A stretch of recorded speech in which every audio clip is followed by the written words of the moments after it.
Cambiamos completamente de tema. Ayer se decretó alerta sanitaria en el país por la viruela del mono, decreto que hoy fue publicado en el Diario Oficial.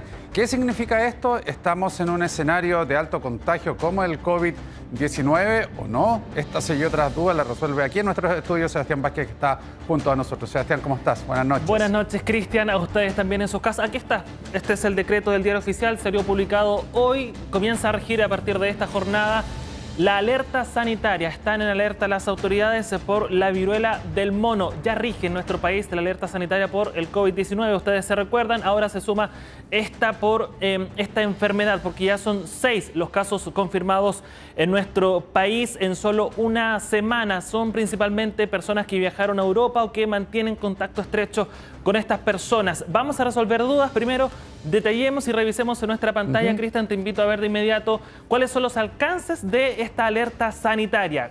Entrega, entre otras cosas, mayores facultades principalmente a la Subsecretaría de Salud Pública, a la Ceremis de Salud y al Instituto de Salud Pública para, por ejemplo, disponer el aislamiento de contagiados. Se habla más o menos que las personas que sean diagnosticadas con la viruela del mono deben cumplir al menos 3 semanas de aislamiento. Con ello también localizar los contactos estrechos, disponer de residencias sanitarias. Este concepto ya lo tenemos ultra reconocido, ¿no? Con la pandemia del COVID-19.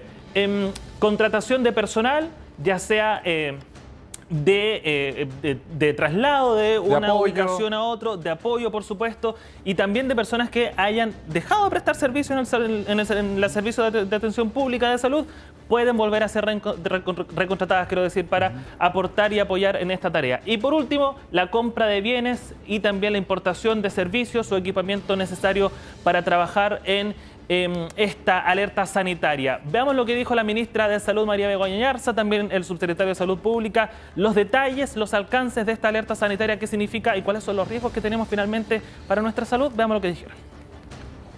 Esta medida es de alerta sanitaria, pero no es de alarma. Chile tiene un sistema sanitario que es capaz de sospechar, es capaz de diagnosticar, es capaz de aislar y hacer seguimiento.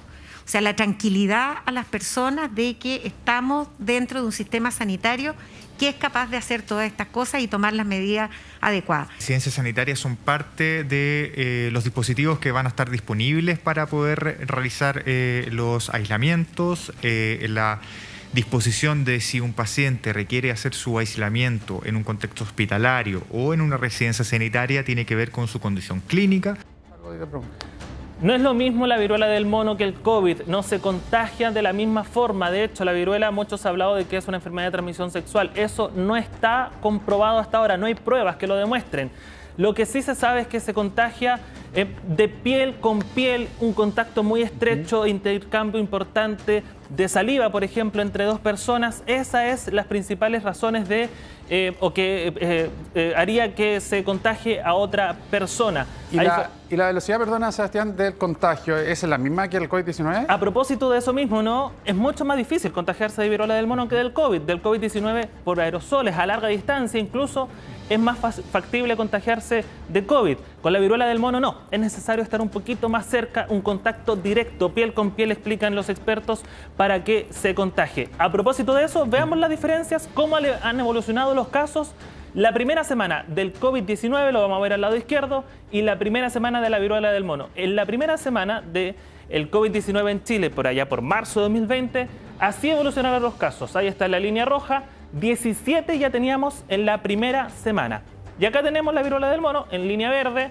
En la primera semana solo hay 6 personas diagnosticadas con esta enfermedad, porque decimos, es más difícil contagiarse de la viruela del mono que del COVID-19 y a esta altura ya los expertos, como vamos a ver recién ahora con la infectóloga Claudia Cortés, no es prácticamente comparable. Si bien hay algunos síntomas parecidos, no es lo mismo hablar de COVID-19 que de la viruela del mono. Veamos lo que dijo la infectóloga. La transmisión humano-humano, persona-persona, no es muy frecuente y requiere un contacto bastante estrecho de piel con piel. Por eso esto no es en ninguna medida comparable al COVID, que se puede distribuir por el aire. Por lo tanto, aquí el riesgo de transmisión o de una cantidad de casos masivas es prácticamente inexistente. Hay alerta, es verdad, hay preocupación, es verdad, pero no al nivel de la pandemia del coronavirus. Aquí ya hay expertos que incluso se atreven a adelantar que no va a haber una pandemia de viruela del mono en el mundo, ¿no? Aunque ya se reportan 39 países que han diagnosticado la enfermedad, más de 1.300 casos sospechosos y 79 fallecidos. La buena noticia, podríamos decir, se está dando en Canadá. Hay algunos sectores ahí y lugares que están vacunando contra la viruela para los casos sospechosos o que hayan estado en contacto estrecho de los confirmados. Si eso va a pasar en Chile o no, es muy difícil adelantarlo por la hora porque, claro, ya decíamos, no es comparable con la situación de la pandemia del coronavirus. Y esa misma tranquilidad, Sebastián, que da la autoridad sanitaria que en nuestro país se la ha dado también la Organización Mundial de la Salud, diciendo que, claro, están monitoreando, pero que no tiene las mismas características del COVID-19, por eso también la calificación en cuanto a la alerta sanitaria. Muchísimas gracias. Tranquilidad por ahora. Así es, que esté muy bien. Buenas noches. Buenas noches.